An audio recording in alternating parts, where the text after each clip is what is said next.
Assalamualaikum warahmatullahi wabarakatuh. Di mata kuliah Product Development dan Inovasi, pada pertemuan ke-9 ini kita akan membahas strategi aliansi dan jaringan. Nah, kita membahas definisi, bentuk-bentuk dari aliansi itu sendiri, kemudian faktor apa saja yang mendorong suatu perusahaan itu untuk melakukan aliansi dengan perusahaan yang lain. Baik, langsung saja. Yang pertama kita akan membahas definisi dari strategic aliansi itu sendiri. Aliansi strategis itu adalah kesepakatan antara dua atau lebih mitra untuk berbagi pengetahuan atau sumber dayanya yang dapat bermanfaat bagi semua pihak yang terlibat. Jadi kesepakatan itu artinya dia berkolaborasi. Jadi aliansi strategis itu berkolaborasi dengan dua belah pihak yang tujuannya untuk berbagi pengetahuan, sumber daya, ataupun keahlian guna mencapai keuntungan bersama. Dalam konteks aliansi strategis, setiap pihak itu biasanya memiliki tujuan yang bersifat saling menguntungkan dan mereka itu bekerja bersama-sama untuk mencapai hasil yang lebih baik daripada yang bisa dicapai secara independen. Independen itu adalah sendiri. Nah, kemudian aliansi strategis sering digunakan sebagai alat untuk meningkatkan daya saing, mengurangi resiko, dan juga memanfaatkan peluang secara bersama. Aliansi strategis terbaik itu seperti apa? Aliansi strategis terbaik adalah aliansi yang menawarkan manfaat jelas bagi kedua merek. Artinya, kedua belah pihak itu sama-sama mempunyai manfaat yang jelas nantinya ketika terjadi aliansi. Nah, ketika suatu kemitraan menarik bagi kedua bisnis, maka kedua bisnis tersebut dapat memperluas jangkauan dan menghasilkan lebih banyak penjualan. Jadi tujuan yang lain untuk mencapai daya saing, dia harus memperbanyak penjualan. Dengan cara apa? Dia melakukan strategi aliansi untuk mendapatkan suatu keuntungan secara bersama-sama. Selanjutnya, apa saja sih bentuk-bentuk dari strategic aliansi ini? Nah, bentuk-bentuk dari strategic aliansi di sini yang pertama ada licensing. Licensing itu adalah bentuk aliansi di mana pemilik HKI, hak kekayaan intelektual yang sudah dibahas seperti merek dagang atau paten memberikan izin kepada pihak lain untuk menggunakan hak tersebut. Jadi perusahaan A nih mempunyai produk, misalnya produk kayak Disney.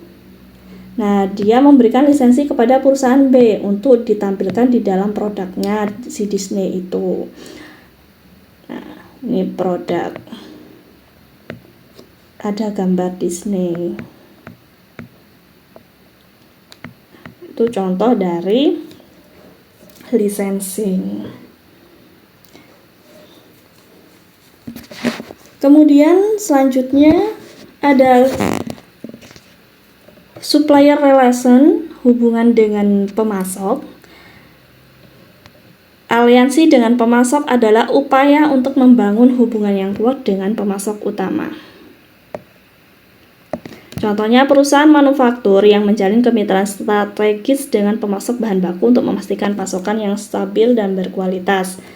Nah, contohnya untuk aliansi pemasok biasanya kalau perusahaan manufaktur misalnya di produk makanan, biasanya di dalam suatu dia membutuhkan packaging atau yang kemasannya. Pasti kemasannya ini dia melakukan aliansi dengan si supplier ini. Tujuannya apa? Untuk meningkatkan persediaan yang lebih efisien, terjadi supplier relation, meningkatkan produktivitas dan mutu kerja, meningkatkan kepuasan pelanggan, mengurangi biaya yang berhubungan dengan persediaan, meningkatkan kinerja perusahaan. Oke, yang pertama meningkatkan kepuasan pelanggan. Dengan menjalin hubungan yang kuat dengan si pemasok, perusahaan itu pasti dapat memastikan pasokannya itu lebih stabil dan juga berkualitas. Hal ini bisa membantu memenuhi permintaan pelanggan dengan lebih baik, mengurangi keterlambatan dalam pengiriman produk, dan juga menghindari masalah kualitas yang dapat mempengaruhi kepuasan pelanggan. Kemudian yang kedua itu ada tingkat persediaan yang lebih efisien. Dengan melalui analisis biaya manfaat, perusahaan itu bisa mengidentifikasi pemasok yang memberikan keuntungan yang lebih besar di dalam persediaan.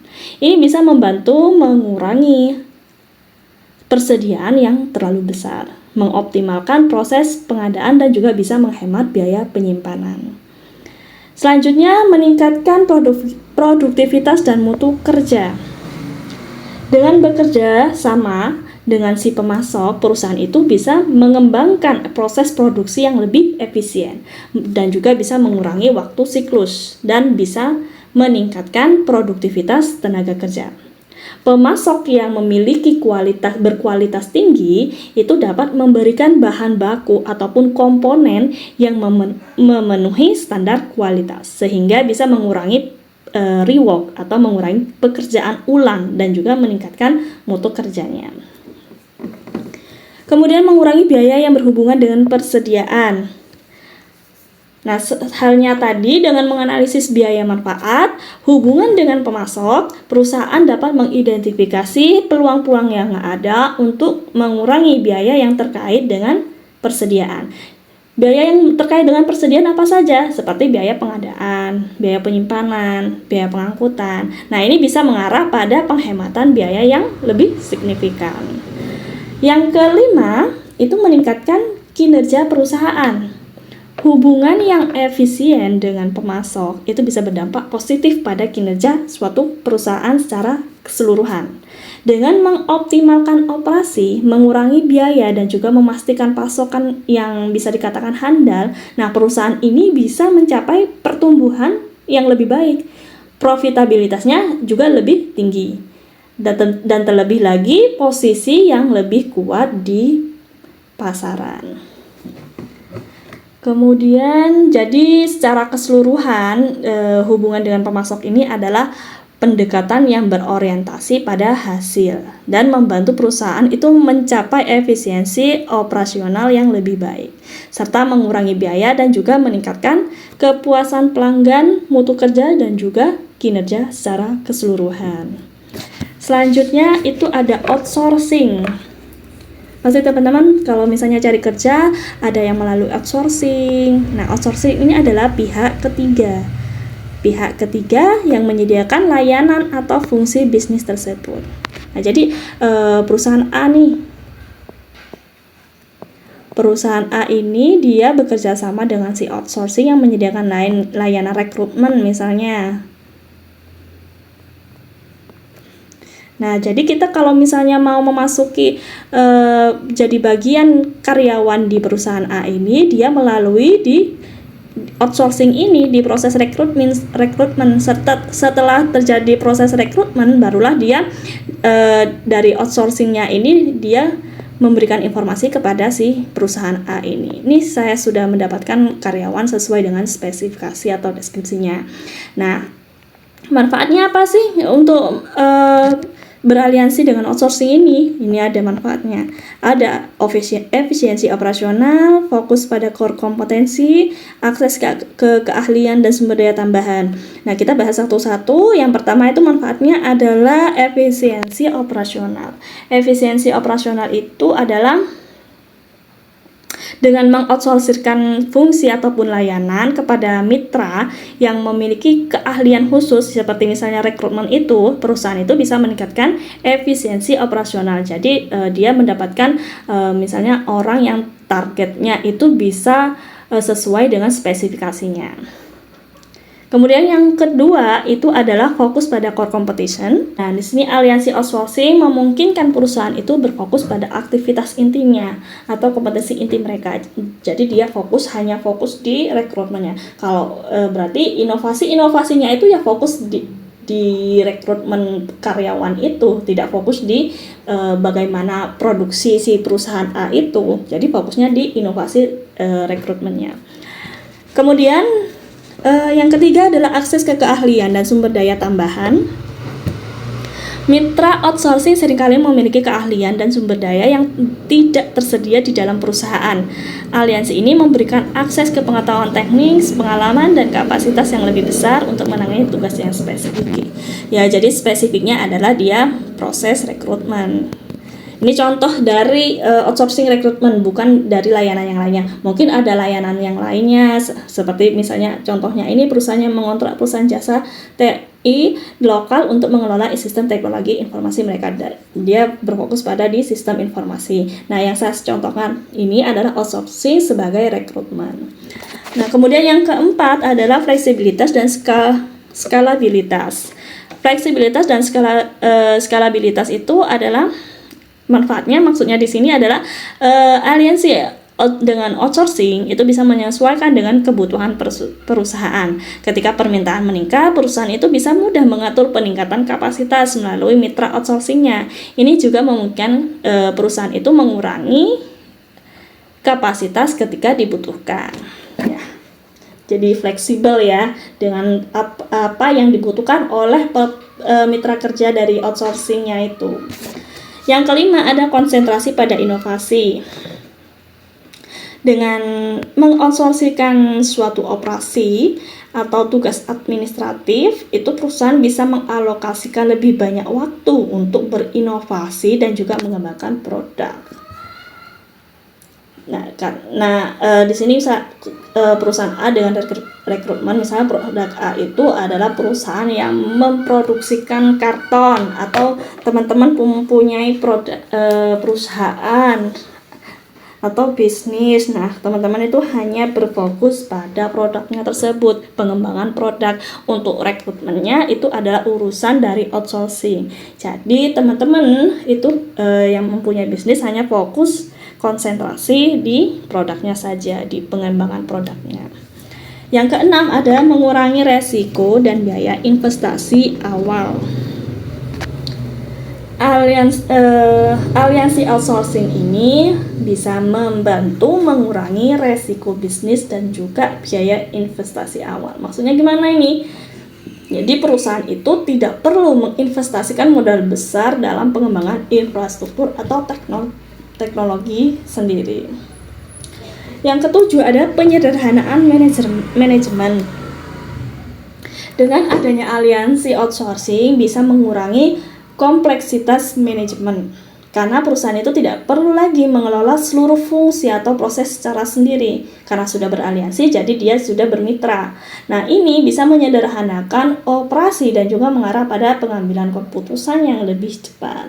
Jadi urusan rekrutmen ya urusan outsourcing itu. Nah, kemudian manfaat yang lainnya adalah akses ke pasar internasional, peningkatan kualitas layanan, dan juga fleksibilitas kustomisasi solusi. Nah, selanjutnya bentuk strategi aliansi selanjutnya itu jadi manfaat dari aliansi dari 1 sampai 10 ini tergantung pada implementasi yang tepat dan pemilihan mitra yang sesuai. Nah, aliansi outsourcing yang baik itu bisa menjadi faktor penentu dalam kesuksesan dan juga daya saing perusahaan di pasar yang semakin kompleks. Yang keempat itu adalah joint venture.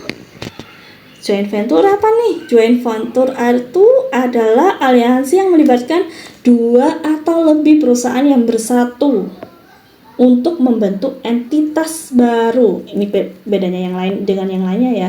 Dia itu membentuk entitas baru yang dimiliki secara bersama. Contohnya perusahaan minyak asing yang berkolaborasi dengan perusahaan lokal untuk mengembangkan blok migas di wilayah tertentu. Manfaatnya apa nih? Untuk kerjasama di joint venture ini, manfaatnya dia memungkinkan perusahaan itu bisa memperbaiki komunikasi dan networking. Kemudian juga bisa beroperasi secara global dan juga meminimalisir suatu resiko. Selanjutnya itu ada yang kelima, ada collaboration non-joint venture. Nah, ini collaboration non-joint venture ini adalah kolaborasi tanpa usaha patungan. Apa nih tanpa usaha patungan? Nah, bahwasanya kolaborasi ini itu adalah suatu bentuk kerjasama yang lebih longgar, di mana perusahaan itu bekerjasama dalam proyek atau inisiatif tertentu tanpa membentuk entitas baru. Nah, ini ya. Ciri-cirinya dari kolaborasi non-joint venture. Contohnya apa? Organisasi nirlaba yang berkolaborasi dengan perusahaan swasta untuk mendukung program sosial atau lingkungan. Kalau tidak salah itu contohnya misalnya itu ada di Forda Jatim, Forum Daerah UKM Jawa Timur, bahwasanya itu Lenovo berkolaborasi dengan Forum Usaha Kecil dan Menengah. Nah, ini termasuk dengan Business Opportunity Club dan forum si Forda itu tadi.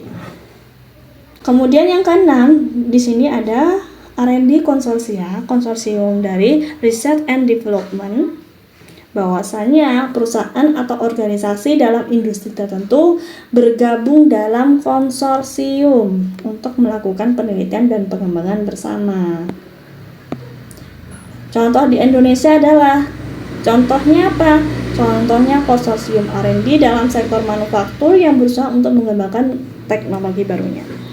Contohnya itu Intel dan IBM yang membangun pusat R&D. Nah, dia berkolaborasi untuk melakukan R&D-nya. Tujuannya itu apa? Alasannya.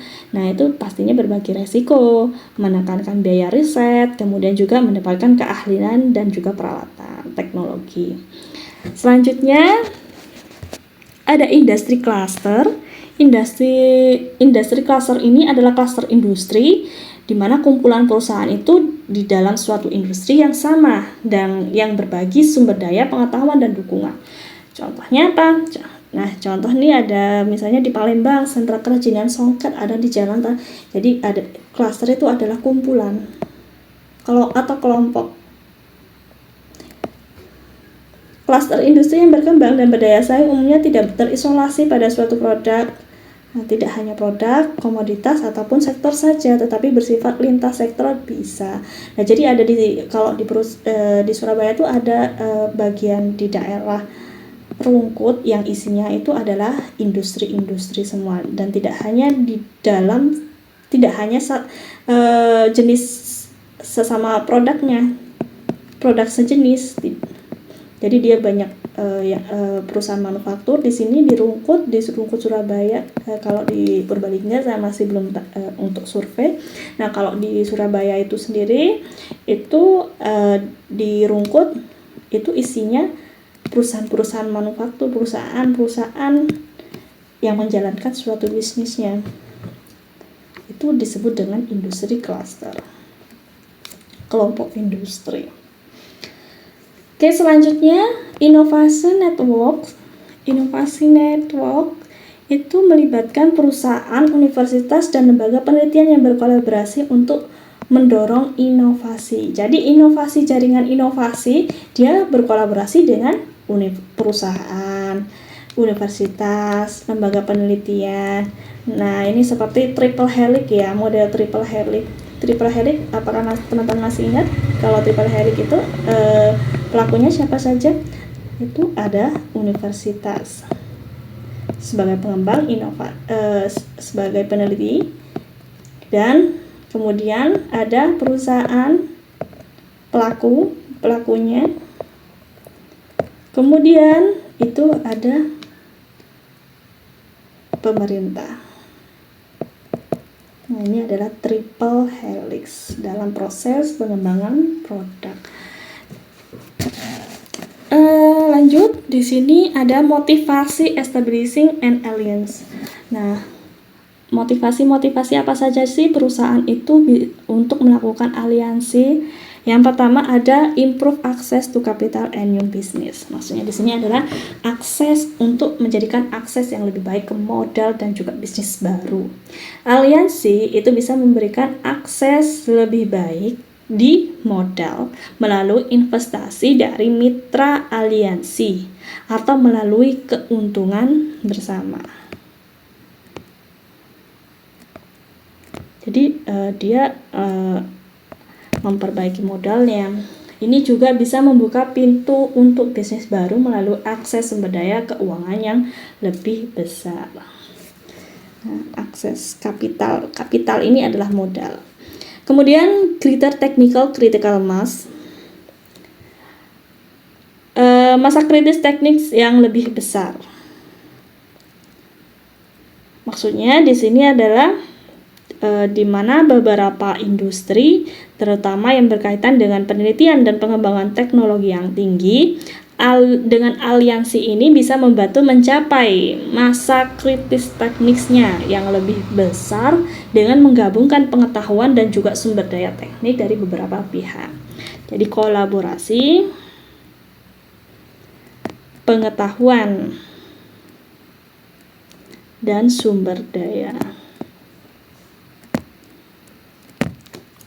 Yang ketiga adalah share risk and liability, resiko dan tanggung jawab yang dibagi, di mana aliansi ini memungkinkan untuk berbagi resiko dan tanggung jawab dengan mitra yang bisa mengurangi tekanan finansial dan hukum bagi setiap pihak. Nah, berarti tujuannya adalah mengurangi tekanan keuangan.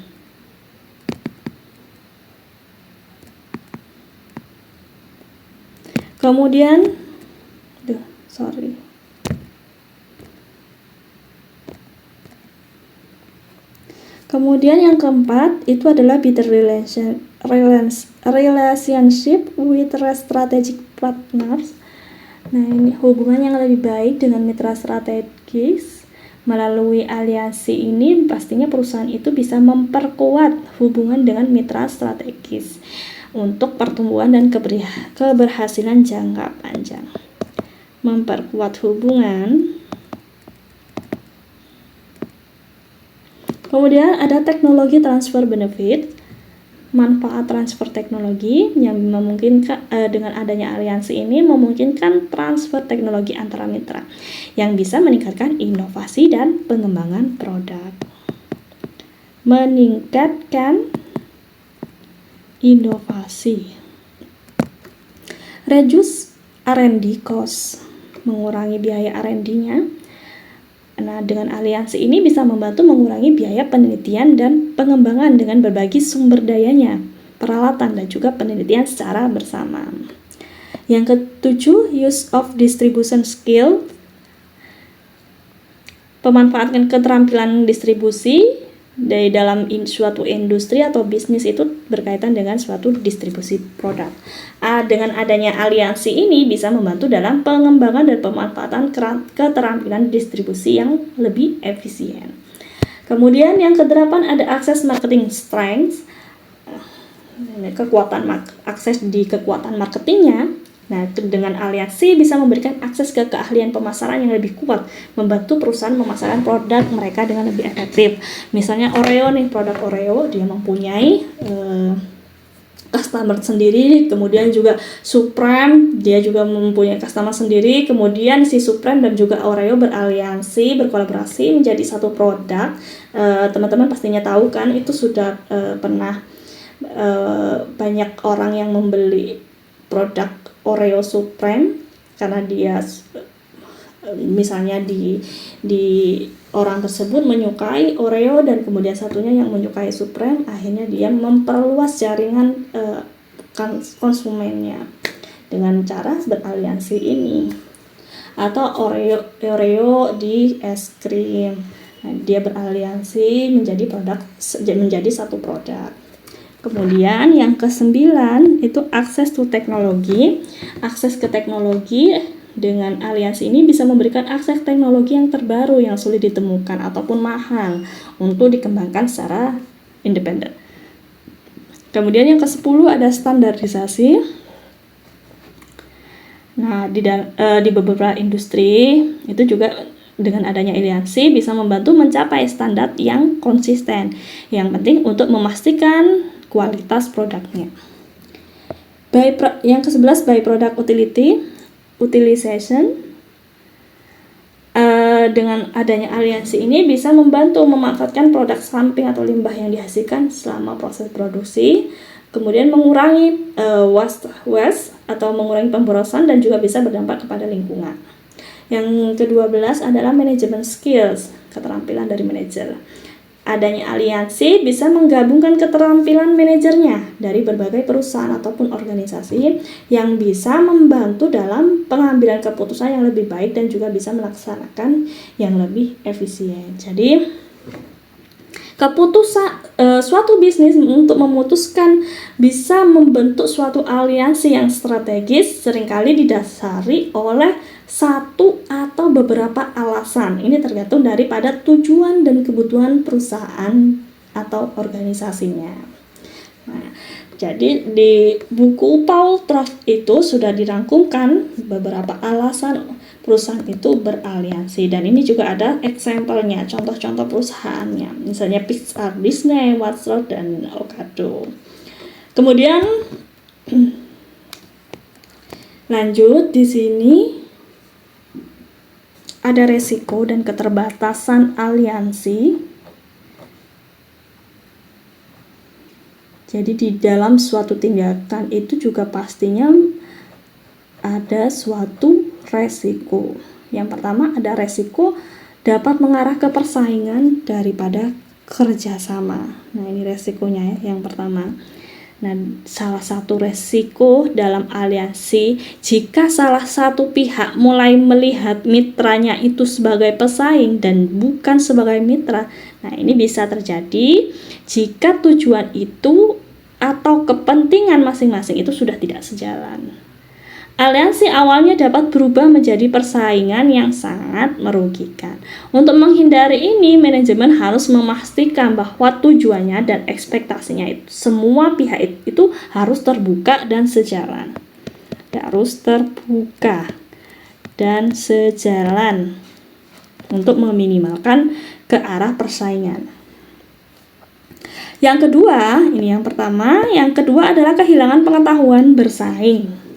Nah, ketika organisasi itu berbagi pengetahuan teknis ataupun strategis dengan mitra, misalnya berdiskusi, maksudnya di sini adalah berdiskusi mengenai apa-apa yang ada atau pengetahuan teknis dan juga strategisnya dengan perusahaan A dan juga B yang sedang melakukan kolaborasi, maka ada resikonya bahwa pengetahuan yang berharga itu dapat bocor dan juga bisa diambil alih oleh mitra atau pesaingnya.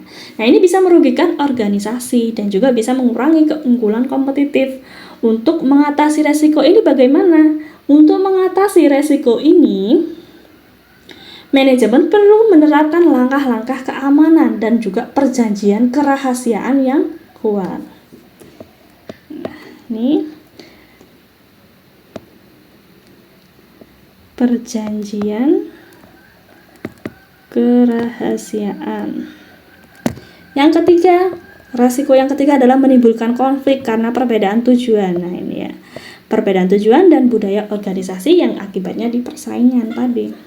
Jadi perbedaan dalam tujuan dan budaya organisasi antara mitra itu bisa menyebabkan konflik.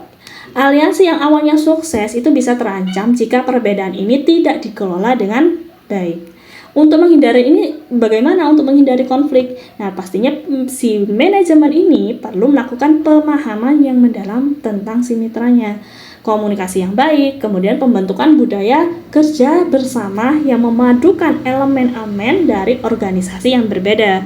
Nah, itu bisa meminimalisasi terjadinya konflik karena adanya perbedaan tujuan dan budaya organisasi. Pastinya perusahaan A itu memiliki budaya organisasi yang berbeda dengan perusahaan B. Jadi ketika melakukan aliansi itu, dia harus memahami lebih mendalam tentang si mitranya ini ketika memutuskan untuk beraliansi dengan si perusahaan B itu. Jadi itu resiko dan juga bagaimana cara menangani dari permasalahan resiko itu. Selanjutnya ada ini yang terakhir ya. Bagaimana sih proses bentuknya terjadi strategi aliansi yang sukses itu? Nah, di sini ada 3 tahapan dari Paul Tropp. Saya mengambil referensi dari Paul Tropp, buku Paul Tropp yang sudah dibagikan sebelum UTS-nya. Saya pernah membagikan referensinya ya. Nah, yang pertama itu tahap pertama dari seleksi of suitable partner. Ini tahap pertama dan ini adalah tahap kedua, dan kemudian yang ketiga adalah kolaborasinya. Nah, ada 3 tahapan ya: selection of suitable partner, negotiasi of each, management towards or collaboration. Dimulai dengan pemilihan mitra yang tepat. Ketika kita memutuskan untuk beraliansi, pastinya kita menyeleksi mitra kerja kita. Kita harus memahami juga informasi yang ada di dalam suatu perusahaan tersebut. Apakah perusahaan ini mempunyai suatu peluang yang besar ketika kita beraliansi dengan perusahaan ini. Nah, nantinya dengan memahami lebih mendalam tentang perusahaan yang akan menjadi target aliansi itu, kita bisa meminimalkan resiko-resiko yang telah disebutkan tadi. Pemilihan mitra yang tepat. Proses dimulai dengan mengidentifikasi tujuan strategis aliansi kita dan juga kriteria yang diperlukan untuk mitra yang potensial. Nah, tujuannya apa sih kita untuk melakukan aliansi? Nah, kita harus sesuai dengan si mitra kerja kita. Kemudian kriteria yang harus ada dalam mitra tersebut apa? Nah, apa yang kita butuhkan? Nah, itu. Ini termasuk penilaian sumber daya yang dibutuhkan sejauh mana kompatibilitas budayanya, keahlian tekniknya, dan sumber daya finansialnya. Jangan sampai kita menargetkan perusahaan yang misalnya sudah hampir mau gulung tikar misalnya. Nah, kita harus tahu finansialnya bagaimana, keahlian teknisnya bagaimana, kompatibilitas budayanya seperti apa. Nah, harus seleksi partnernya. Yang pertama. Kemudian, lalu bagaimana dengan pemilihan mitranya? Kita harus mengevaluasi mitra yang paling sesuai itu harus dipilih, dan kemudian barulah masuk ke tahap kedua, negosiasi of each other's need. Nah, yang tahap kedua ini adalah perundingan teknisnya.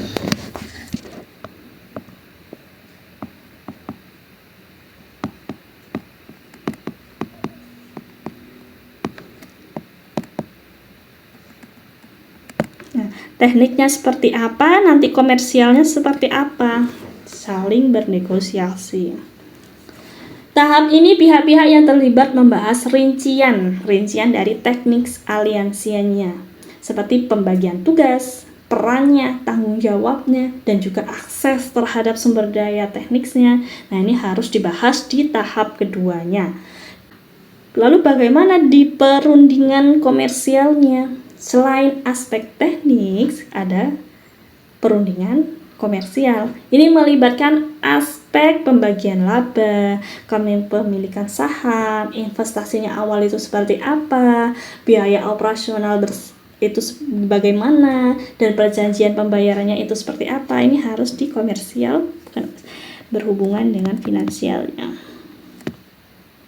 Kemudian berhubungan dengan teknisnya. Sudah tadi seleksi partner, sudah ada target untuk menjadi aliansinya, barulah kita menegosiasi, membahas teknikal dan komersialnya. Setelah terjadi kecocokan, barulah ke manajemen towards collaboration. Manajemen menuju kolaborasi.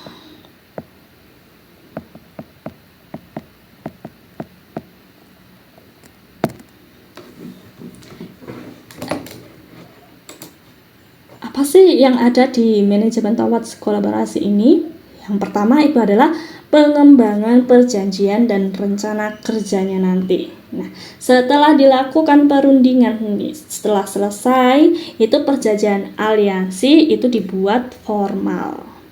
Ini mencakup kesepakatan teknis dan komersial yang telah disepakati, serta rencana kerjasamanya, kemudian batas waktunya kapan, dan juga indikator-indikator kinerjanya.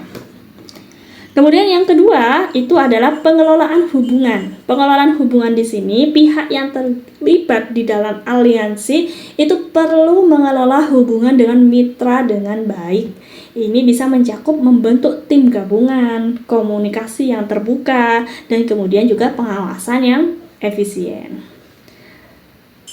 Lalu tambahannya itu ada evaluasi dan penyesuaian ketika sudah melakukan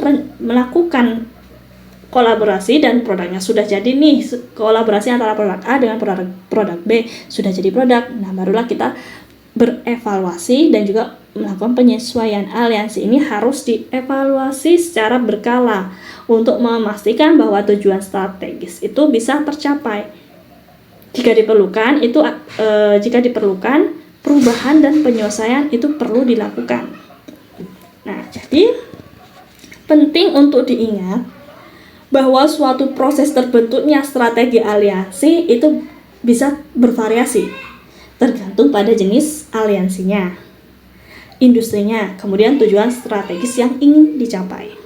Pengelolaan hubungan yang baik dengan mitra itu sangat penting.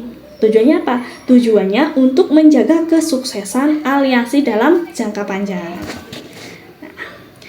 Oke, untuk materi dari strategi aliansi dan networking ini mungkin saya cukupkan sampai di sini.